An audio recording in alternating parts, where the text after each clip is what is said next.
Pourquoi tu entends de plus en plus parler de l'iPhone Face et pourquoi ça pourrait être le début de la fin du cinéma? Depuis plus d'1 an maintenant, tu peux de plus en plus entendre parler de ce terme de l'iPhone Face, cette expression qui parle des visages des actrices et des acteurs qui paraissent trop modernes par rapport aux époques dans lesquelles ils sont en train de vivre. C'est un phénomène vraiment intéressant de dissonance cognitive et historique, voire même de dilemme artistique. Mais si je te disais que cette expression et ce phénomène de l'iPhone Face, ça cachait d'autres idées qui montreraient une rupture avec le cinéma aujourd'hui. Dernièrement, le casting des Hauts de Hurlevent a été rendu public avec Jacob Elordi et Margot Robbie, et ça a fait hausser le sourcil de beaucoup de monde parce que leur visage correspond pas forcément à l'époque de la France des années 1800 dans lesquelles on est censé les imaginer tous les deux. Et ça, on a pu le dire pour beaucoup d'actrices et d'acteurs ces dernières années, comme Dakota Johnson dans Persuasion, Nicole Kidman dans The Northman, Riley Keough dans Daisy Jones and the Six, Timothée Chalamet et Lily Rose Depp dans Le Roi, Millie Bobby Brown dans La Demoiselle et le Dragon, et j'en passe et des meilleurs. Ce qu'on remarque déjà, c'est que ça touche principalement des actrices, mais je vais y revenir plus tard. Ce qu'on leur reproche aux actrices et aux acteurs, c'est que leur visage ne correspond pas à la réalité dans laquelle ils sont censés vivre dans le film. Ils semblent trop modernes par rapport à la réalité historique dans laquelle ils jouent. C'est un peu comme si on pouvait dire qu'ils avaient déjà tenu un iPhone dans leur vie, ou qu'après cette scène dans le film, ils vont prendre un selfie avec leur iPhone. C'est pour ça qu'on appelle ça l'iPhone Face ou la Smartphone Face si, comme moi, t'as pas d'iPhone. Et cette idée, elle est apparue en 2025 avec les réseaux sociaux et les créatrices et créateurs de contenu qui en parlent de plus en plus, et avec aussi l'essor d'une cinéphilie qui est plus présente sur les réseaux. Mais ce qui est intéressant, c'est que The Daily News en parlait déjà en 2013, avec un article bien précis, où il mentionne par exemple que le blanchiment des dents, la chirurgie plastique, les piercings, la musculation, une alimentation saine et le yoga ont rendu difficile la recherche de l'acteur parfait pour un rôle de film d'époque. Si les actrices doivent correspondre aux standards de beauté d'aujourd'hui, mais qu'elles sont critiquées pour ne pas correspondre aux standards de beauté de l'époque, on va jamais s'en sortir en fait. Et donc plus de 10 ans plus tard, les influenceurs, les médias, les réseaux sociaux relayent ce phénomène de l'iPhone Face, et certains vont même relever certaines problématiques sociales reliées à cet effet. Aujourd'hui, avec les progrès de la médecine et de la technologie, on peut avoir toutes sortes d'opérations chirurgicales et d'améliorations physiques, que ce soit par le botox, le blanchiment ou la réparation des dents, la modification des sourcils, des yeux, des cheveux, du nez, des ongles, tout ce que tu veux. Et aussi et surtout, tout le monde veut correspondre à ces standards de beauté aujourd'hui, et on fait tout pour sans que ce soit forcément cohérent avec des standards de beauté de l'époque. Alors petit aparté, mais en faisant mes recherches, j'ai vu qu'une personne parlait d'actrices qui pouvaient correspondre aux deux standards de beauté, que ce soit de l'époque et d'aujourd'hui, et cette personne a mentionné Kristen Dunst et Keira Knightley. Et effectivement, ces actrices ont joué à la fois dans des films d'époque, mais aussi des films très contemporains, et donc c'est assez intéressant de voir en quoi leur physique est différent des autres, pourquoi elles et pas d'autres actrices ou acteurs. Qu'est-ce qui fait que leur physique en particulier correspond à tous les standards de beauté auxquels on peut s'imaginer?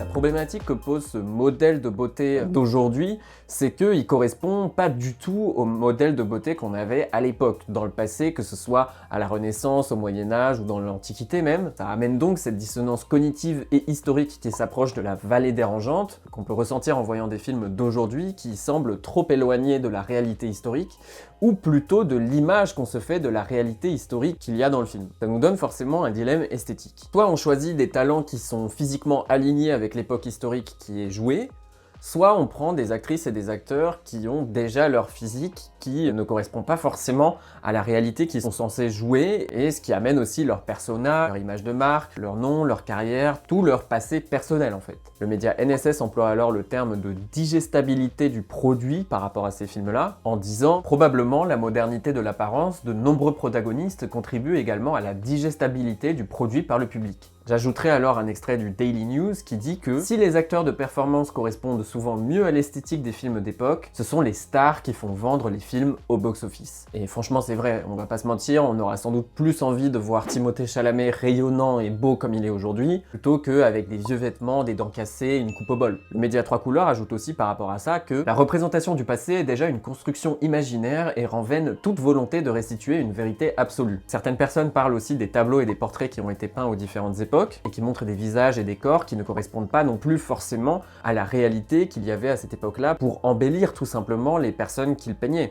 C'était un peu le Photoshop de l'époque si tu veux. Et aussi il fallait pas blesser l'orgueil ou l'ego des différentes personnes qu'on peignait, et il fallait très certainement les peindre plus belles qu'elles ne l'étaient vraiment. Donc aujourd'hui on a une image de ces personnes-là qui est déjà idéalisée et qui ne correspond pas non plus à cette réalité-là qui existait vraiment. Mais si je reprends l'article 3 couleurs, il parle avec Julien Magalaes, spécialiste de l'histoire et de l'histoire de la mode, qui mentionne que par exemple, ce qui était à la mode au début des années 1950, c'était les coiffures très bouclées, très permanentées et près de la tête. Quelque chose qui pour nous fait vraiment mamie. Et si on va encore plus loin avec cette idée-là, au Moyen-Âge, les standards de beauté correspondaient à une peau très pâle, des épaules larges, une taille fine, alors qu'à partir du XVIIe siècle, le maquillage prend de l'ampleur, on va chercher plus de rondeur dans des corps, jusqu'à évoluer sans cesse jusqu'à aujourd'hui, et encore avec un regard très occidental, ce qui rend factuellement impossible le fait d'être à 100% fiable avec la réalité historique d'une époque précise. Ce qui donne cette situation complètement débile où les jeunes acteurs aujourd'hui sont critiqués s'ils ne sont pas dans les canons de beauté d'aujourd'hui, mais seront aussi critiqués s'ils ne correspondent pas aux standards de beauté de l'époque qu'ils sont en train de jouer dans le film. On va pas s'en sortir.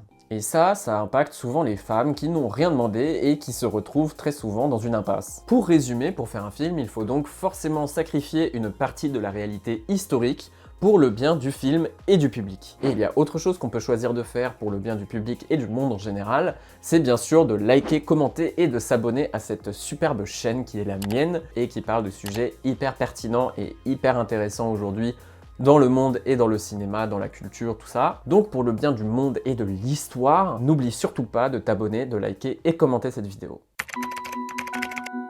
Si on veut aller plus loin avec cette idée, on peut rapprocher ce phénomène de l'iPhone face à l'idée de la clean girl. C'est un stéréotype de beauté à l'américaine qui est apparu dans les années 2020 autour d'un mode de vie et de codes de beauté très propres, pur et simple, qu'avec des visages immaculés, parfaits, sans aspérité, accompagnés de vêtements blancs, beige, pastel, presque invisibles. Tout est aseptisé. C'est quelque chose qu'on a pu voir chez beaucoup de célébrités féminines, comme Kendall Jenner, la famille des Kardashian, Sydney Sweeney, voire même Zendaya. Donc c'était à la fois dans le monde de l'influence et des réseaux sociaux, mais aussi dans le cinéma. Le problème avec cette image idéalisée, c'est que c'est le reflet d'un esprit conservateur et patriarcal autour du regard et d'un mode de vie qu'on va imposer aux femmes. Cette volonté d'uniformisation autour du style féminin et du blanchiment de la garde-robe, ça traduit quand même une forme d'enfermement plus abstrait et plus subtil. Et selon Urbania, cette idée de la clean girl, ça implique aussi l'idée de la dirty girl. Donc une forme de manichéisme chelou où la clean girl, c'est la femme propre, pure, parfaite, blanche,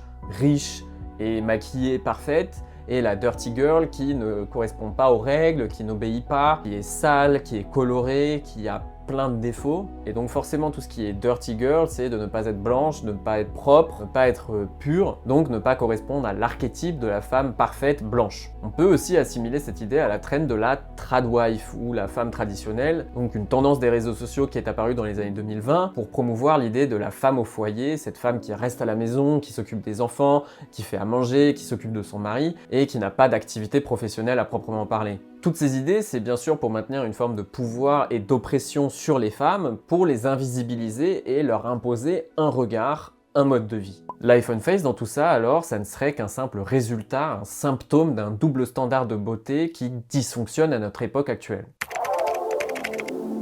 Les réseaux sociaux, les médias, Internet et notre propre consommation d'informations nous amènent à vouloir correspondre aux mêmes standards de beauté, aux mêmes codes et aux mêmes modèles, et ça dans le monde entier. On peut alors penser que certains films et séries s'affranchissent de cette dissonance cognitive et historique en jouant le jeu de la modernité, comme le font Bridgerton ou Downton Abbey par exemple, mais les visages des actrices et des acteurs restent quand même dans les dictats de beauté actuels, donc ils maintiennent une image très uniformisée de la beauté aujourd'hui et ne déconstruisent pas du tout, voire très peu, ce phénomène de l'iPhone face. Cet iPhone face serait donc le résultat d'une uniformisation des standards de beauté qui sont encore plus amplifiés aujourd'hui au temps des réseaux sociaux et du fait que nous soyons en ligne de manière chronique. La créatrice de contenu Jordan Teresa en parle très bien dans sa vidéo. I think this rejection of iPhone phase is actually a representation of not only our fatigue with contemporary beauty standards and trying to keep up with them, but also a wider rejection of modernism and the monotony which is born from it. Capitalism doesn't breed innovation, it breeds replication. Cet iPhone face montre donc cette volonté capitaliste de vouloir correspondre aux mêmes standards et de vouloir reproduire les mêmes choses. Tout ça, ça signifie une rupture ou en tout cas un changement dans notre façon de faire et de voir le cinéma qui va vers une uniformisation des visages pour chercher le visage parfait. Et tout ça, c'est alimenté par des idéologies conservatrices et beaucoup moins bienveillantes envers les femmes, le féminisme, le progressisme et toutes les idées qui vont avec. Le média Trois Couleurs, à la fin de l'article, mentionne que, de manière générale, le cinéma fait face à un problème global d'uniformisation des visages de ses acteurs, alimenté par une culture de l'image mondialisée et une société toujours plus obsédée par la recherche du visage parfait. Toute cette interrogation, ça m'est venu de l'idée d'une vidéo que j'avais faite au sujet des costumes et des peaux des visages que je trouve aujourd'hui trop propres dans les films. C'est-à-dire qu'avant, dans les films comme Le Seigneur des Anneaux ou Les Pirates des Caraïbes, les peaux et les visages des personnages étaient carrément sales, on voyait qu'ils avaient vécu, qu'il y avait de la vie dedans, qu'il y avait de l'histoire, alors qu'aujourd'hui, les costumes et les peaux des personnages paraissent vraiment trop propres. Tout est trop clean, passé à la machine,